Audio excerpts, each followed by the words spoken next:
नमस्कार विद्यार्थियों, आज हम हिंदी विषय का व्याकरण का भाग नंबर जो है काल का 2 लेकर के आए हैं। उसके अंदर आपको कल जो पढ़ाया था उसमें भूतकाल और वर्तमान काल के बारे में हमने अध्ययन किया था कि वर्तमान काल और भूतकाल क्या है। भूतकाल बीते हुए समय के बारे में बोध कराता है और वर्तमान काल अभी जो चल रही क्रिया उसके बारे में बोध कराता है, जिनके अलग अलग भेद दिए थे।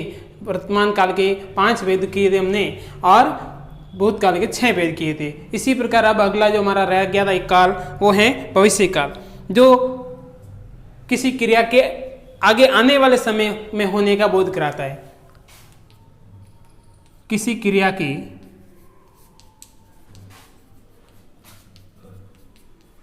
आगे आने वाले समय में होने का बोध कराता हो। किसी क्रिया के आगे आने वाले समय में होने का बोध कराता हो उसको हम भविष्य काल कहते हैं, जो हमारा तीसरा काल था। अब भविष्य काल जो है उसके अंदर जैसे वह आएगा, अब देखो आएगा वह जाएगा, अब निश्चित तो नहीं है कि अभी हुआ है काम, पहले तो पता है, लेकिन आगे आने वाले समय में वो काम होगा। तो किसी क्रिया के आगे आने वाले समय होने का बोध कराता हो उसको क्या कहते हैं? भविष्य काल। भविष्य काल के भी अलग अलग 4 भेद देखेंगे। तो सबसे पहले हम उदाहरण के तौर पे देखो इसके माध्यम से हल करते हैं। सबसे पहला हमारा है सामान्य भविष्य। कौन सा काल? सामान्य भविष्य काल।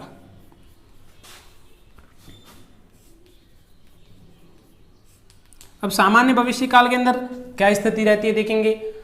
तो किसी क्रिया के होने की जो आगे आने वाले समय में सामान्य स्थिति का बोध कराता है, लेकिन ये ध्यान निश्चित नहीं होता कि वो क्रिया होगी या नहीं होगी, क्योंकि वो अनिश्चित की स्थिति रहती है।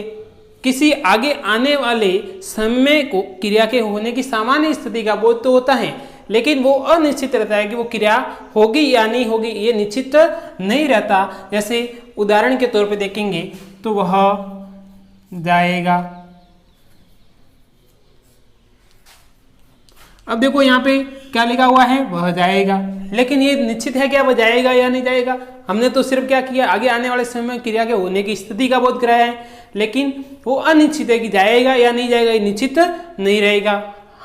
हम पढ़ेंगे। देखो हमने ये कहा है कि हम पढ़ेंगे, लेकिन अब आगे की स्थिति का कौन आकलन कर सकता है कि पढ़ेंगे या नहीं पढ़ेंगे? तो हमने तो अनुमान किया है कि आगे आने वाले समय में हम पढ़ेंगे, तो ये सामान्य स्थिति का बोध कराता है। उसके बाद में दूसरी जो स्थिति रहती है हमारी, संभाव्य भविष्य होता है। कौन सा भविष्य काल होता है? संभाव्य भविष्य काल होता है। अब संभाव्य भविष्य काल किसी क्रिया के आगे आने वाले समय होने की हमें क्या रहती है? संभावना होती है। क्या होती है? किसी क्रिया के आगे आने वाले समय में होने की संभावना रहती हो। किसी क्रिया के आगे आने वाले समय में होने की क्या रहती हो? संभावना रहती हो, तो उसको हम संभाव्य भविष्य काल कहते हैं। जैसे उदाहरण के तौर पे देखेंगे,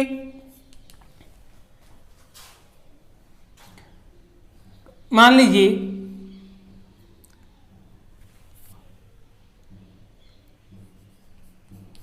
हो सकता है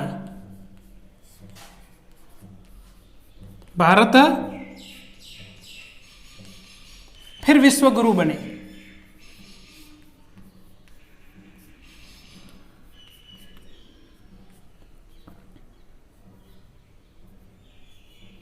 अब देखो यहां पे हमने संभावना जताई है कि हो सकता है भारत फिर विश्व गुरु बने।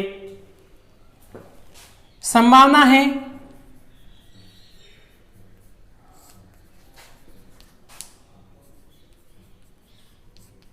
वर्षा होगी।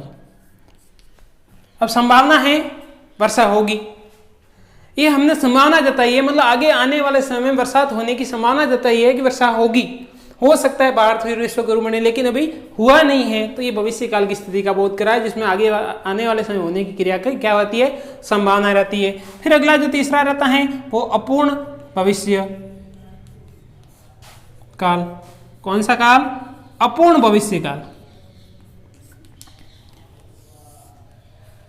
अपूर्ण का मतलब पूर्ण नहीं हो, अपूर्ण का मतलब पूर्ण नहीं हो, तो वह भविष्य काल जिसमें क्या होता है,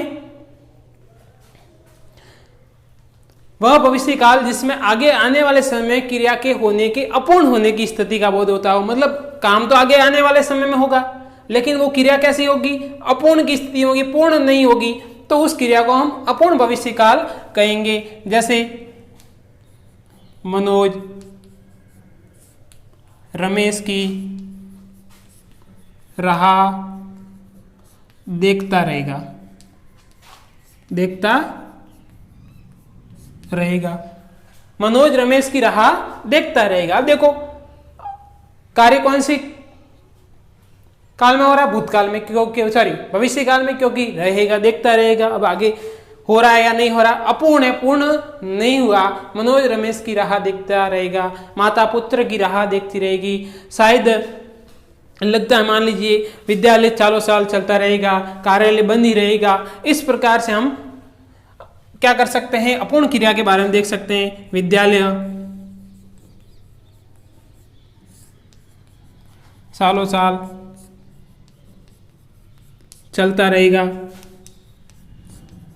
बंद नहीं होगा, क्योंकि विद्यालय तो एक शिक्षा का मंदिर है, इसलिए इसको बंद अधिकतम समय तक नहीं रख सकते। ये तो विद्यालय चलता रहेगा।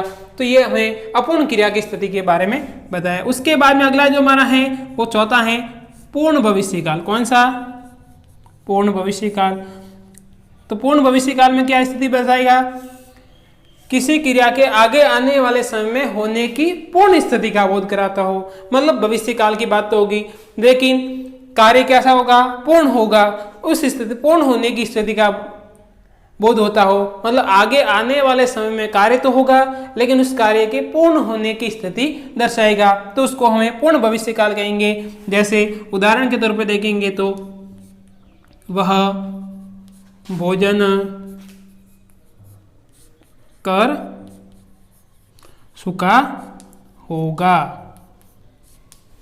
अब देखो होगा की स्थिति आई है, तो वह भोजन कर चुका होगा, वह घर जा चुका होगा। ऐसी स्थिति में हम कौन सी स्थिति की बात कर रहे हैं, पूर्ण भविष्य। अगर इसी की जगह चुका होगा की जगह चुका था तो आता तो कौन सा होता, पूर्णभूत होता।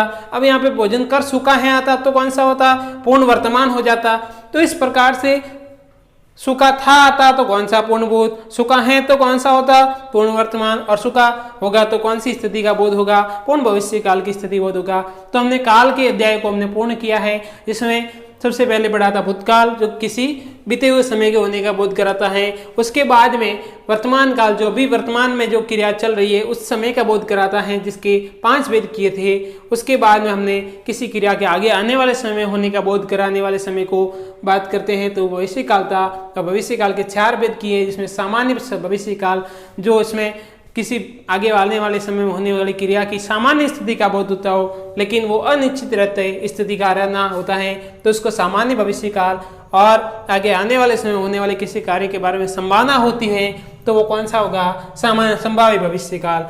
लेकिन तीसरा जो है उसमें आगे आने वाले समय होने वाली क्रिया काम के पूर्ण होने की स्थिति नहीं होती हो, अपूर्ण रहता हो। जैसे राह देखता रहेगा, चलता रहेगा, करता रहेगा, ऐसी स्थिति होगी तो अपूर्ण भविष्य की स्थिति होगी। लेकिन अगर उस कार्य के पूर्ण होने की स्थिति होगी जो भविष्य काल की बात करता हो, तो उसको हम पूर्ण भविष्य काल के रूप में देखेंगे। तो इस प्रकार से हमने काल का अध्याय पूर्ण किया। इसके बाद हमने कारक और वाच्य, जो हमारे इसके 3 नंबर के टॉपिक में है, उसको हम आगे अगले अध्याय में पढ़ेंगे।